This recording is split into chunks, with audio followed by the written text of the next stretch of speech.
আসসালামু আলাইকুম।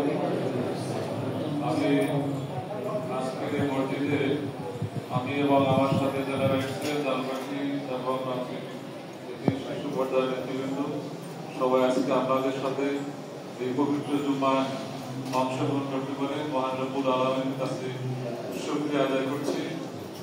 আমি আসলে কোনো বক্তব্য রাখবো না, আমি শুধু এতটুকু আপনাদের বলতে চাচ্ছি আমি জালপাটি জেলা বিএনপি সদস্য সচিব, দীর্ঘদিন আন্দোলন সংগ্রাম দলের দায়িত্ব পালন করছি মাত্র। আমি কোনো নেতা না, আমি কর্মী, দলের একজন রাজনৈতিক কর্মী হিসাবে আমার উপরে দলের দায়িত্ব দিয়েছে। আমি সেখানে সেদিকে বলেছিলাম আমি আমার ইমান এবং সততার সাথে আমি আমার দায়িত্ব পালন করব।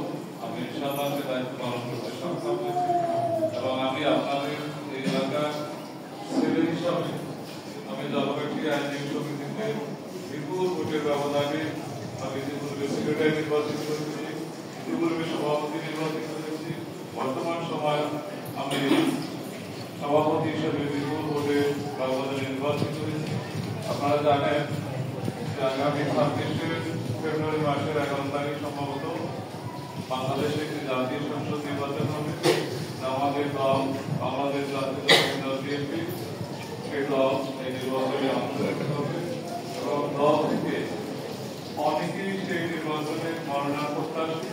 আমিও আপনাদের এলাকার একজন ছেলে হিসাবে ইতিমধ্যে আমি ইচ্ছা পোষণ করছি এবং আমাদের দল ইতিমধ্যে 16 জনের তালিকার মধ্য থেকে 3 জনকে সাক্ষাৎকারের জন্য ডেকেছে।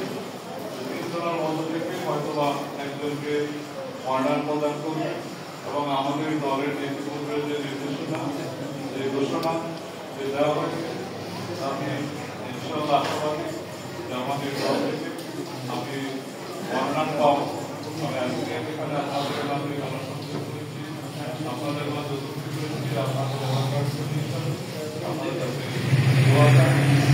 কাছে